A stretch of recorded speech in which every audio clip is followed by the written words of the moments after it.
From the Library of Congress in Washington, D.C. Good afternoon. I'm Sue Siegel. I'm the Director of Development at the Library of Congress, and this is a great day for the library, one we look forward to the entire year. We get to recognize and celebrate the importance of reading and authors and books. Now, we like to think that we make it seem easy to do this every year, but the truth is that the National Book Festival is a huge undertaking. It's a huge financial undertaking, and it's been made possible by generous support from our many sponsors. You can see who they are on your programs and on the video monitors around the convention center. But we really can't take for granted that this event will continue to exist, so I would ask you to consider making a contribution right now using your cell phone. You can send a text to make a one-time gift that will be added to your mobile phone bill, and the details should be on the screen and on the back of your program. And now on to the main event. It's my privilege to introduce one of America's most generous supporters of the arts, history, and culture, a tireless champion of reading and literacy, and a man without whom there would not be a National Book Festival, our lead benefactor and co-chairman, David Rubenstein. Thank you. Thank you. So how many people here have never been to the National Book Festival before? Anybody? Oh, okay. How many people have been 5 times? 10 times? Okay. And how many people like the price of admission? Okay. Okay. So we're very privileged today to have one of America's leading scholars, certainly in the area of national security and defense, Graham Allison.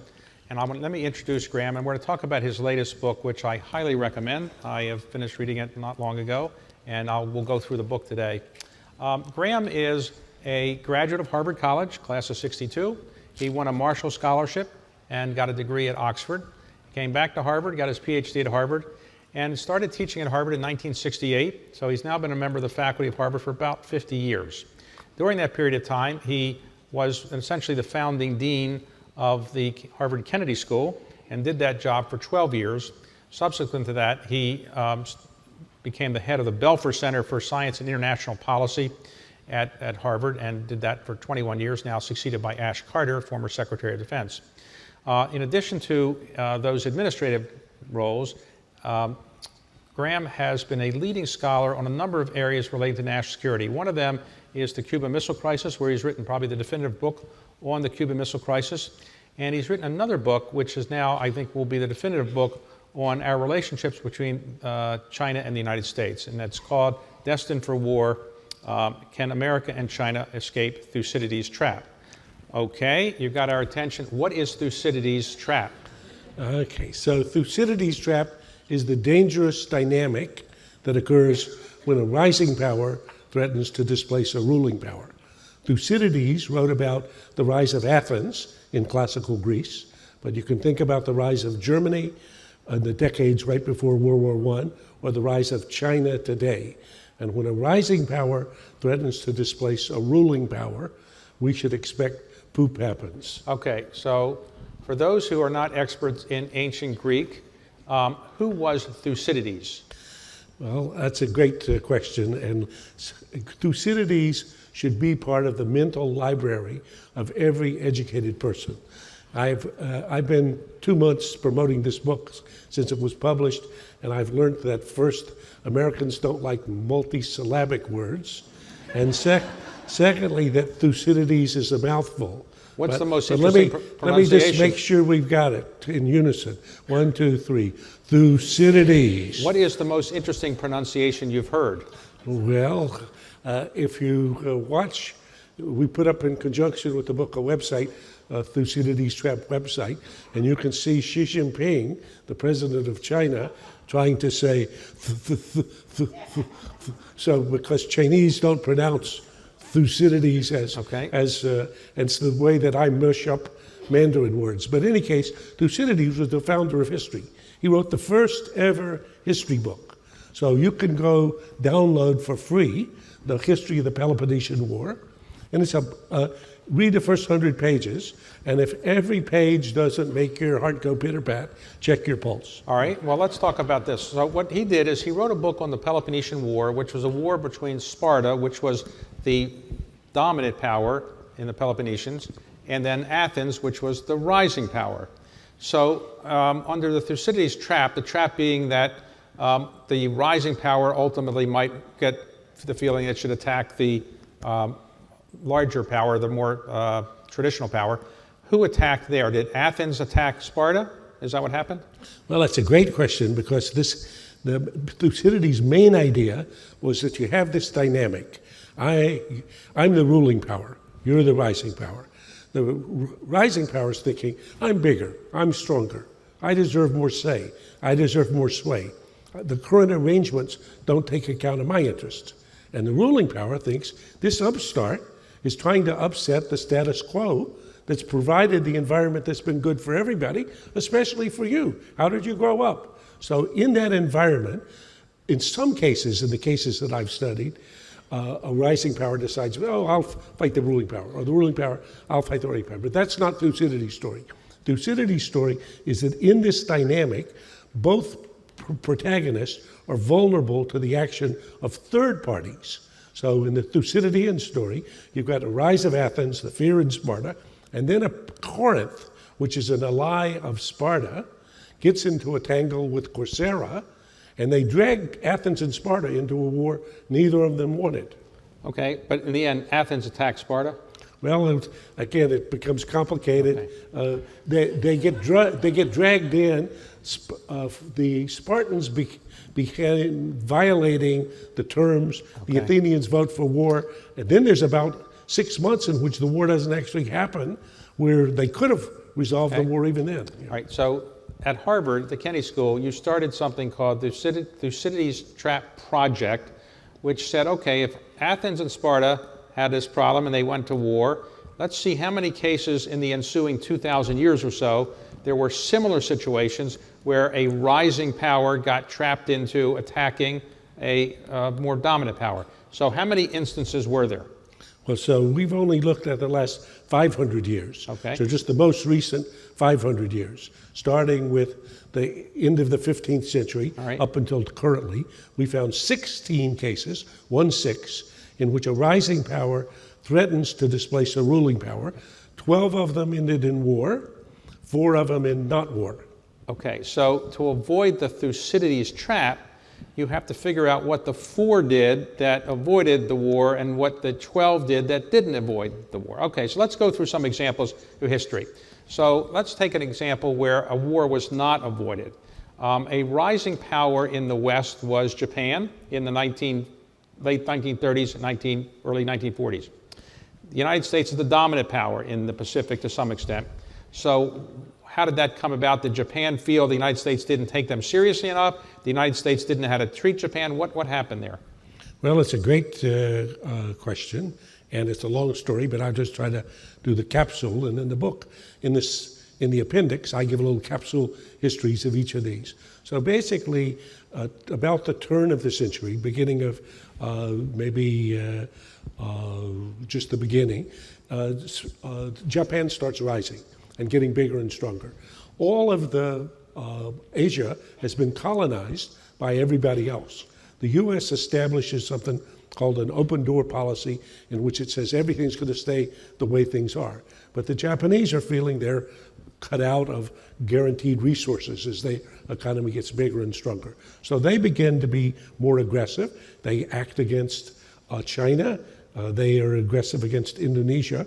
The U.S. says to them, absolutely not, stop. And first we do a trade war with them. Then we do an embargo on their shipments. Then we do an oil embargo, not realizing and not understanding that from the Japanese point of view, this looked like we were simply strangling them. And we were to the point of where, in the Japanese calculation, they could either be strangled by the U.S. Immediately, or they could take a chance on attacking the U.S. at Pearl Harbor, as they did. And so they chose to attack. So that's what happened there. The Thucydides trap could not be avoided. Let's take another example. In the early part of the 20th century in Europe, Germany was a rising power. And while we know Germany is a powerful country then, it was really coming together as a country because it was being put together. The dominant power was England. So how did Germany look at England, and how did they not avoid the Thucydides trap there? Well, again, I have a chapter on the road to 1914, and I would say this is the most eerie similarity to what we're seeing in the rise of China. So Germany got unified as a country in the 1870s. They then began to grow. They were about half the size of the GDP of Britain at the time they unified. By 1900, they were equal. By 1914, they were a quarter larger. So they were on a tear. From the point of view of Britain, which had been the ruling power for 100 years, this is the time when it was said the sun never set on the British Empire. So they had Canada and India and South Africa. They had the Navy that ruled the waves completely. So the idea that here's this Germany, which is now unified, that's building up its strength, building up its military strength, building up its Navy, impacted Britain so severely that they began to become entangled with third parties. So Britain became entangled with France. France had an alliance with Russia. This created a set of interlocking commitments such that when a third party action, which was completely bizarre, the Archduke, who was the successor to the throne in Vienna, was assassinated in Sarajevo by a Serbian terrorist. So it would have been an inconsequential event normally. But that ended up to serve as a trigger to a set of actions and reactions, by the end of which all the parties were at war. Yeah. Okay, all right, so in the case of World War II and World War I, the Thucydides Trap was not avoided. Let's take a case where it was avoided. In the lifetime of many people here, it was thought by some of us that maybe the United States and the then Soviet Union could not avoid war. We were the two dominant post-World War II powers, but we actually ended the Cold War without any hot war. How did we actually avoid the hot war? Well, again, this is one of the most amazing stories, and I think Americans, especially most of us, lived through portions of it, haven't really appreciated. So first off, in the period right after World War II, as you said, we're left standing basically, the US in particular, with about half of the world's GDP, and the Soviet Union, which had actually done a lot of the heavy lifting in the defeat of the Nazis. So then things stumble around for a while, but by the 1950s, or by 1961, when John Kennedy comes to town as president, the well-known fact is that the Soviet Union is surging and is actually going to overtake the US in terms of GDP. I show in the book a quote from the economic textbook of the time, Paul Samuelson. He predicts that by the end of the 70s, this is in his 1964 textbook, the Soviet Union will overtake the US. So the fear, in terms of the impact of the Soviet Union, the missile gap, all the things that surrounded that. In that context, the people we celebrate still as the wise men, people like George Kennan, who wrote back the famous telegram, or Acheson, or Vandenberg, the Republican leader of the Foreign Relations Committee, or Truman in particular, or Marshall, created, in a great surge of imagination, a strategy they called a Cold War strategy. And Cold War was competition on every dimension, and by all means, except one, no bombs and bullets killing each other directly. So you had this extreme competition in every dimension, economic, political, ideological, covert action, even proxy wars, but not you and me killing each other. And that came to some very close calls. As you and I have talked often before, the Cuban Missile Crisis was about, as Kennedy thought, about a 1 in 3 chance that would have ended in a nuclear war. Well, it didn't. They began to develop some constraints on the competition, and lo and behold, it ended with a whimper rather than a bang. All right, so the Cold War ended, and we didn't really have a hot war there. So the Thucydides Trap was avoided in this case. Let's go forward to China now. Let's talk about China and put it in context. For most of organized history, China was the biggest economy in the world, is that right? Mainly because it just had the most people, so everybody was poor, but there was more of them in China, so it was the largest national economy. And then around the 1700s or so, Europe came along, and Europe became a more dominant economy, and then China went... And the Industrial Revolution and technology, and all of a sudden, a spurt in growth. Yeah. But China, therefore, goes into relative oblivion compared to where they had been. in the 14 or 1500s, maybe they were the dominant economy in the world, or at least the largest. Europe comes along. And then ultimately, China has its revolutions. And then in 1949, Mao Zedong defeats Chiang Kai-shek. And China goes kind of dark in terms of the rest of the world. Richard Nixon goes to China in 1972. At that time, what was the size of the Chinese economy? 5% of the U.S. Yeah. 5%. Okay? And as a result of Richard Nixon going to China, and as a result of some leadership changes, Deng Xiaoping came in, and ultimately, after Mao Zedong, China decides to open up to the West. So over the last, let's say, 30, 40 years or so, China has been opening up and growing its economy. Where does China's economy stand today relative to the United States? Well, again, in Washington, most people won't know this, because most Americans don't know this. But China's economy today is larger than the economy of the U.S. That was the big takeaway from the 2014 IMF World Bank meeting here in Washington.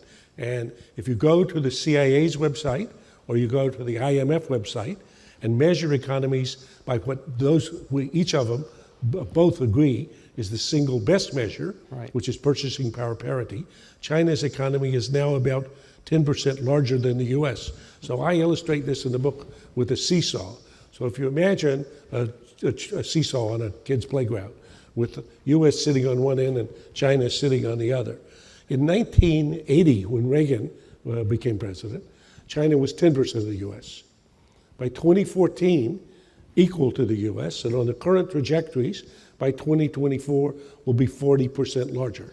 Now, for those who may not be economists, we measure in the United States typically our economy by something called GDP, gross domestic product, used to be called GNP, but now GDP. However, there's another measure called purchase price parity, PPP, and that really means the value of the goods and services produced in terms of the context of the economy and what you can buy for it. And by that measure, not by GDP, but by purchase price parity, China is bigger today. Right. Okay. But even by GDP, China is not that much smaller than the United States. Correct. Is that correct? Correct. Okay. What about the military of China? The United States has the largest military budget in the world, roughly $600+ billion or so. We spend the largest percentage of our GDP on military probably than any other country, or at least the largest amount. Where does China stand? Well, the U.S. has invested in military at multiples of China for now decades. So the U.S. stays substantially ahead for the time being.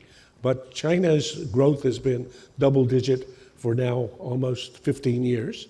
And so in the regional competition, right, if you look at the balance of power, for example, in the East China Sea or the South China Sea, right, or on the Korean Peninsula, China has become stronger and stronger relative to the U.S. Okay. Now, is China a nuclear power? Yes. They have nuclear Chinese weapons. not only have nuclear weapons, but they have what would be called a superpower nuclear arsenal. That is, they have so many nuclear weapons and so reliable nuclear weapons that even if the U.S. attacked them, we can't disarm them such that they wouldn't be able to destroy us. So they have the mutual assured destruction condition that we ended up with the Soviet Union, or we continue to have with Russia today. Okay, now does China say, well, United States, you're a great country, you have a nice democracy, we admire your Jeffersonian principles, therefore we don't really want to challenge you politically, militarily, or economically. Did the Chinese leadership say that? Or? Well, not quite. They don't say that. In the book, I quote Lee Kuan Yew, who was the founder of Singapore and the guy that built Singapore. And he was also the world's premier China watcher until he died in 2015. So I put to him the question, are the Chinese current leaders, including Xi, serious about displacing the U.S. as the predominant power in Asia in the foreseeable future? Now, if you ask any China expert that, they'll say, oh, it's complicated on the one hand, on the other hand. They won't really give you an answer. Lee Kuan Yew's answers, yes, of course. Who could imagine otherwise? How could they not aspire to be number one in Asia and maybe in time in the world? So China's aspiration is that it'll become the predominant power in its neighborhood, and its neighborhood is everything it can see. Okay. So the current leader, as you mentioned, of China, and the title is president, as well as, I guess, leader of the Communist Party, is Xi Jinping. Yes. Is Xi Jinping different than his predecessor Hu Jintao or Jiang Zemin, his predecessor, or he's roughly in the same mold? A very different mold. I would say Xi Jinping is the most impressive leader on the international stage today, extremely. He first has taken over what was a collective leadership and what the whole system, the whole political system, had tried to establish as a collective leadership because they feared one-man leadership, because they remembered Mao and the craziness of the Cultural Revolution. In 2 years, he had basically overturned that regime. So now he's often referred to as the COE, the chief of everything. So he's in charge of the whole thing. Now, and next month, in October, or month after next, he's going to have a party congress at which they're going to anoint him for another 5 years as president, but probably in such a way that it looks like he could stay even longer. Now, for those who don't follow this, the Chinese have been governed over the recent years by a Politburo of 9 people, but now he's reduced to the 7. Right. But more to the point, there's been a tradition, just as the United States, you can get elected president twice, serve 8 years. In China, the tradition has been you can be president 2 5-year terms. Right. And what you're saying is you think that Xi Jinping might say, after my second 5-year term, I might like a 3rd or 4th 5-year term. I may need to stay longer because I've got such an ambitious agenda. And what is his agenda? Long before Donald Trump had Make America Great Again, Xi Jinping in 2012, when he became president, colloquially, his line was, make China great again. It's called the Great Rejuvenation of the Great Chinese People. And in the Chinese view, we were great until Westerners showed up, just what you were saying. They showed up a couple hundred years ago and exploited us and engaged in imperialism and fought a war called the Opium War in order to make legal we could sell opium to them. Okay, so that period is over for Xi Jinping. We're now big and strong enough, but out. Yes. So let's see, in terms of the population, the United States population is roughly 330 million. Yep. Population of China is what? 1.4. Now, that's 1.4, though they had a one-child policy for a long time. Now they have essentially abandoned the one-child policy. Do you think that China's population will grow exponentially now or not? Not exponentially, but it'll start creeping up, yes. Okay. Who is the biggest producer of semiconductors in the world? China. Who's the biggest producer of steel? China. Biggest producer of cell phones? China. Biggest producer of television sets? China. Who's the biggest producer of, I don't know, athletic equipment? China. Everything. Okay. So in China. Who has the biggest middle class? China. Who has the most billionaires? China. Who has the fastest supercomputer? China. Okay. So having all these things, does China say, well, we're happy to be a little bit subordinate to the United States on the world scene because the United States, you put the World Bank together, you put the IMF together, you put the UN together, you deserve a lot of credit for all those things you did after World War II. So we wouldn't mind being a little subordinate to the United States. So does Chinese leadership say that now? Well, again, not quite. To say initially their ambition is in their region. So they would like to be the predominant power in Western Asia. When they look out and see the American Navy as the arbiter in the South China Sea, they think that's anomalous. Okay. I even have a section in the book that goes, China sees, China sees. So basically, a PLA Navy guy said to me, look at your own map. What is the name of this body of water? It's called the South China Sea, not called USC. Why then is the US Navy the dominant power there? And I say, wait a minute. There was the Battle of Midway. For 70 years, we created an economic and political order and security order that's been fantastic for you. You should be grateful for that. And they would say, well, okay, we can accept that you did something, but that's enough now. Right. We'll take care of that. But you point out in your book very tellingly that the United States has a mindset of kind of instant gratification. We like things pretty quickly, and for us, a long time horizon might be a year or 2 or 3. The Chinese have a horizon of, let's say, millennia. Right. I mean, they will look at 100 years or even more. So if China has this long-term view, why don't they just not, why do we have to worry about them? Because in the long term, they might think they'll prevail. the United States might fade. So why do we have to worry about any military confrontation? Because the Chinese will just wait us out. Is that not right? I think that's a good question, and I'm sure they think a lot about that. And I think that in terms of your previous question about global leadership, I don't think the Chinese have much aspiration for global leadership at the moment. They're interested in their regional, they're interested in first the well-being of China, and second, their neighborhood. Right. But in their neighborhood, they find the U.S. as the predominant power. So the U.S. is the dominant power in the South China Sea. The U.S. is the dominant power in the East China Sea. The U.S. does have a military ally in South Korea, right on their border. The U.S. has a military ally in Japan, right around them. So it's those pieces that they'll push up against first. Okay. So in the Obama administration, there was talk about a pivot to Asia, implying that we were not going to focus on Europe so much, maybe not the Middle East so much, we're going to pivot to Asia. Were the Chinese happy that we were paying more attention to them now, or Asia, or they weren't? No, between malign attention, they preferred benign neglect. Okay, so they weren't happy about that. They were not too happy. Okay, so in your book, you point out there are 4 potential areas of confrontation between the United States and China. There could be more, but you cite 4. Let's just go through those 4. One is North Korea. We have this conflict that's been going on for a long time in South Korea and North Korea. Your view is that possibly something can happen in North Korea that might put a confrontation between us and China. Could you explain that? It's almost impossible to believe, but I think if you look at the facts, North Korea, Kim Jong-un, could drag China and the U.S. into a war that nobody in China wants and nobody in the U.S. wants.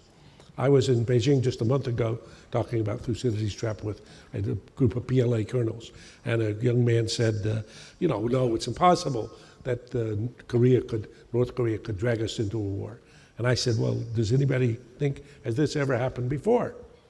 And one of his colleagues said, wait a minute, what happened in 1950? In 1950, North Korea attacked South Korea. South Korea almost captured the whole country.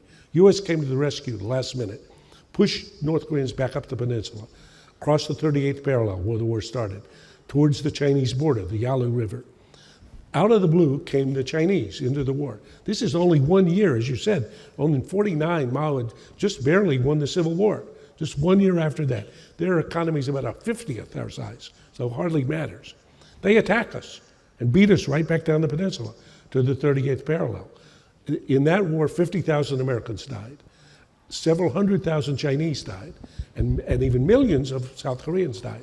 That was not a war Mao wanted. That was not a war the U.S. wanted. But one thing happened that knocked on the other, that knocked on the other. So that's the Thucydidean idea, that the two parties don't need to want war for war to want them. All right, so North Korea, let's suppose that's a potential problem. Let's talk about a second one, the South China Sea. The Chinese have built islands. You can explain what those islands are about and why that's a potential problem and a source of confrontation between China and the United States? Well, again, the Chinese ask, why are the Americans trying to decide whether we can build an island or not if we want to in our equivalent of the Caribbean? Or who owns this island and who owns that island? Why does that matter to you, they ask me. And I say, well, let me tell you about the history of how we came to be there and the role we played in providing the security order in the region. So China has claimed a number of the islands and shoals in the South China Sea that are also claimed either by the Philippines or by Vietnam or by Indonesia or by others. And it's built some islands where there's a little bit of a shoal underwater. It builds an island around them, about 5,000 square miles of islands, a lot of islands.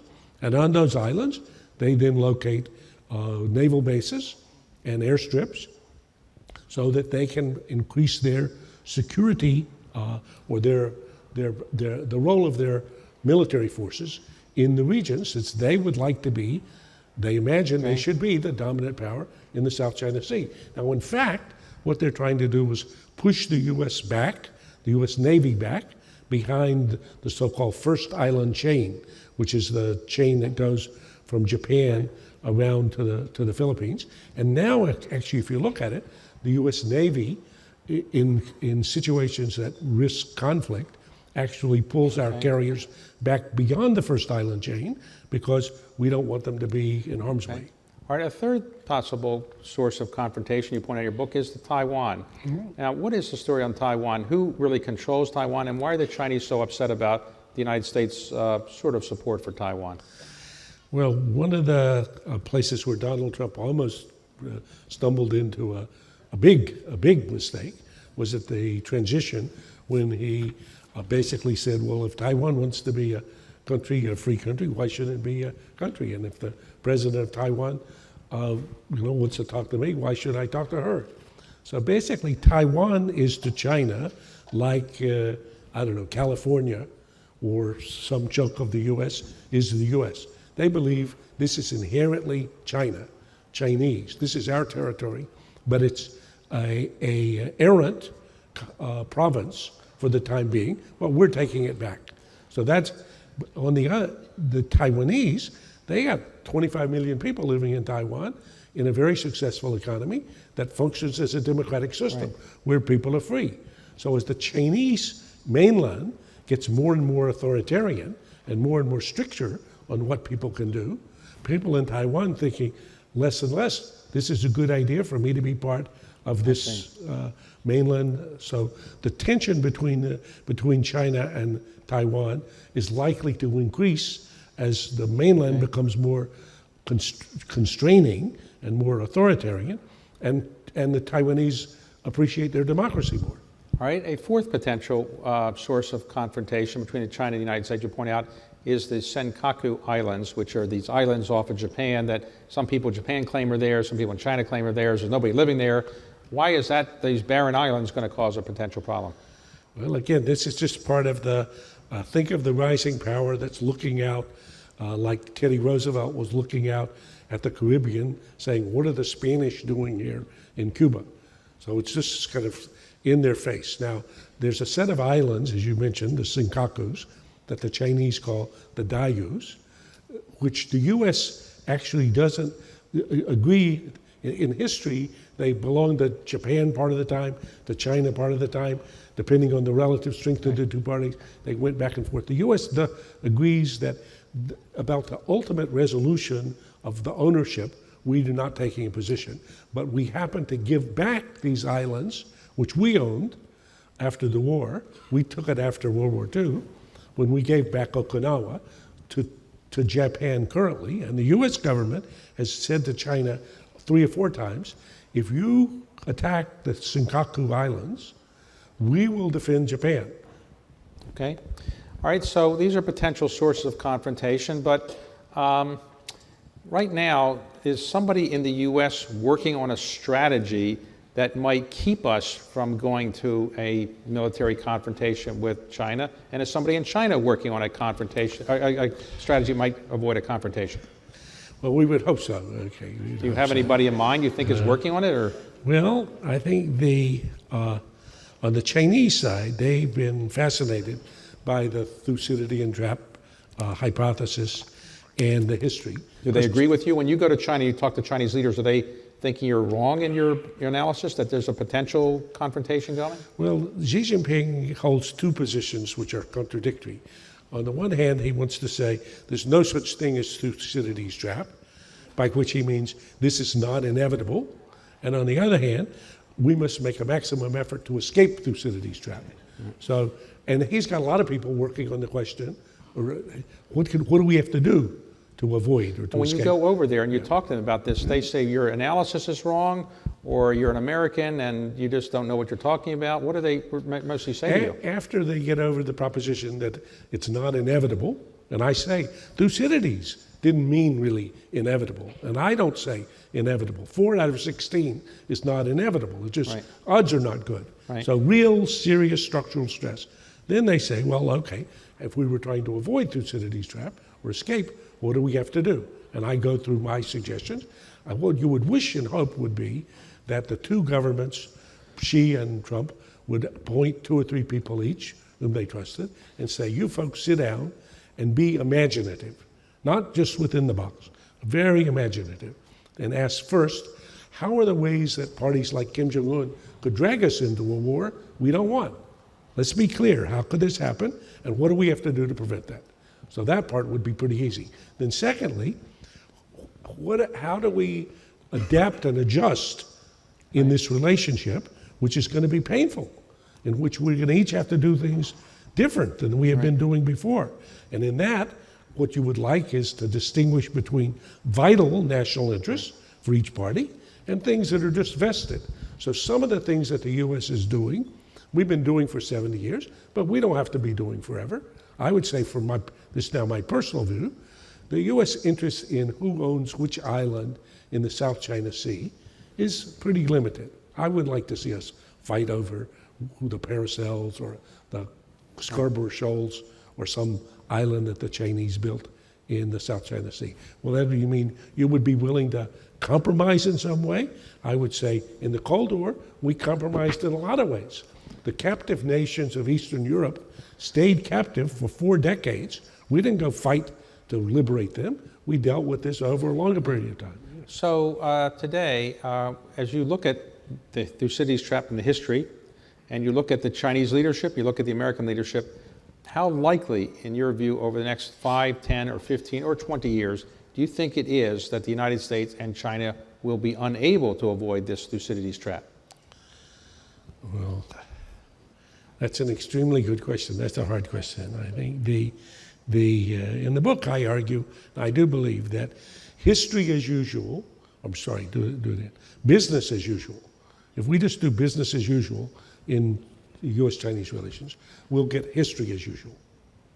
Okay. And history as usual is pretty catastrophic.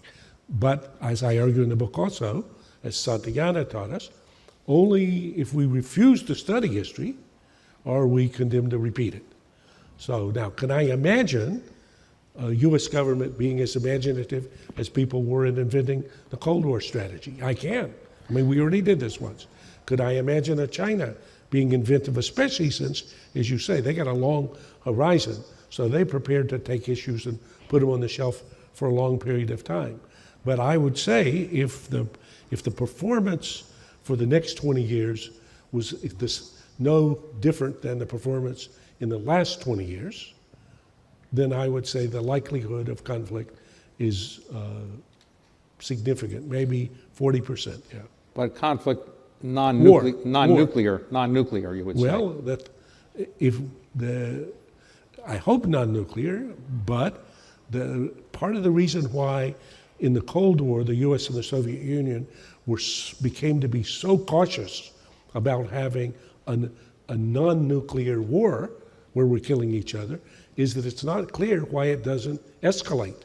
And as I point out in the book, now that you have cyber as another lubricant, as well as the normal ways in which you can, once you have a war going, the question is, why should I lose at this level rather than move up just a level? And Putin is already introduced into the conversation, and the Chinese have been looking at this very carefully, the notion that, well, but if I'm losing at the conventional level, I can just use a tactical nuclear weapon, just a limited use of a nuclear weapon. And while you and I would say, yikes, that sounds crazy, that was actually what we thought of doing in the Cold War when we thought we had only a few divisions and the Soviet Union had a lot of divisions. So I would say stay out of a conventional war because don't have any comfort or confidence that it wouldn't escalate to something much worse. Now, in your book, we just talked about North Korea, and it's been in the news a lot lately, so it's not quite in your book, but your own assessment as a scholar in this area and somebody who studied this area, China, North Korea, the United States, why is it that the Chinese can't have more influence on North Korea and get Kim Jong-un to seem more rational? What's the reason? That's a great question, and I think he and they haven't been sufficiently motivated to do so. China controls the oil lifeline to North Korea. 90% of all the oil that fuels the trucks and the planes for the military, as well as the cars for the leadership when they go to their country houses on the weekend, comes from China. So if it squeezed that lifeline, it could have a huge impact on North Korea. But why don't they do it? If you put it back into the Thucydidean context, The Chinese, when they look at this situation, as one said to me, look, there's no problem in the Korean Peninsula that wouldn't be solved if you left. The problem is you're there. I mean, if the U.S. were not on the Korean Peninsula, you would have a unified Korea. It would be a tributary state of China. They wouldn't allow it to have nuclear weapons. So this is, and I said, well, wait a minute, I understand that. I can understand why you might think that, but let me tell you about my history, how we got there. We didn't volunteer to come there. We came there because your ally attacked them, the story I told before. So the North Korean situation is extremely dangerous because it's an overlay on this fundamental dynamic. And I think from Xi's point of view, if you look, they're almost as working as hard to sanction South Korea for its deployment of THAAD, of missile defenses. So look and see what's happening to Hyundai or Samsung in China, or what's happening to Chinese visits to South Korea. So they're seeing this in terms of a much more complex dynamic. Now, we avoided a hot war with the Soviet Union, you pointed out, because a containment approach was put together by many people, the wise men as they were called, Robert Kennan and Robert Lovett, and among others. Who are the wise men in the U.S. government today that are going to put together this strategy that's going to be so helpful? And wise women, too. And women, yes. So 2 people in the current administration who are both serious students of Thucydides and whom have looked at the book and thought about it are H.R. McMaster, who's Trump's national security advisor. H.R. can quote more Thucydides than anybody. He used to teach this at our Stafford college. And Jim Mattis, who's a serious historian. And Thucydides is part of his mental library. So they can understand the Thucydides Trap risks, whether, with all the else going on, they're going to have they and people whom they would engage, an exercise like what happened in the invention of the Cold War strategy. I don't know. We should remember in the Cold War case, I mean, the Cold War strategy was unbelievably imaginative. And it didn't just pop out of anybody's head one day.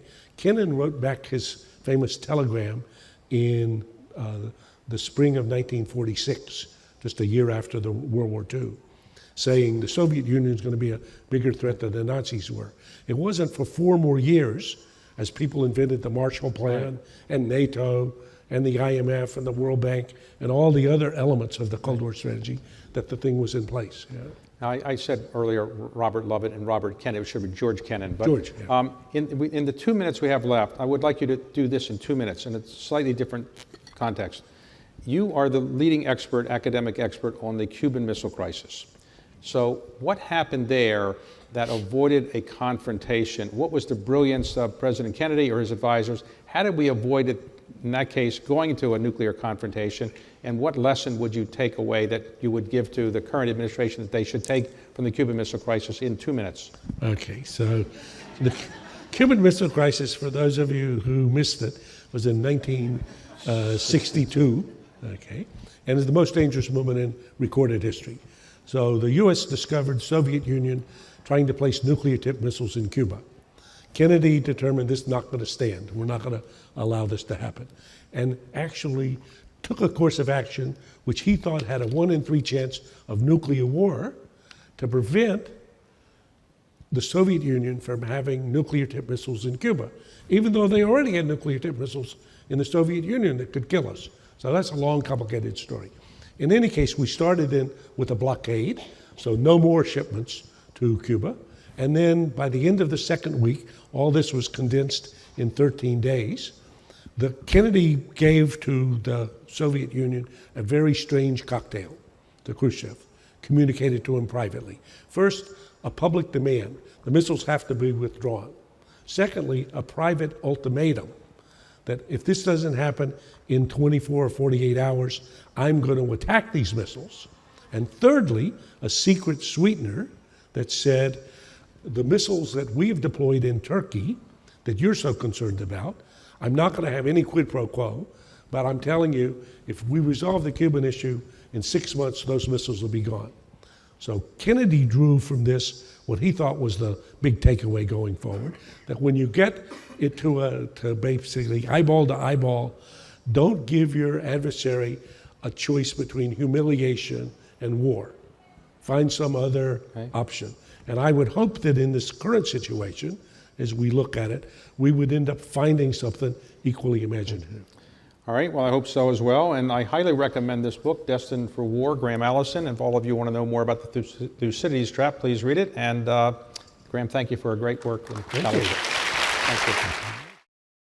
This has been a presentation of the Library of Congress. Visit us at loc.gov.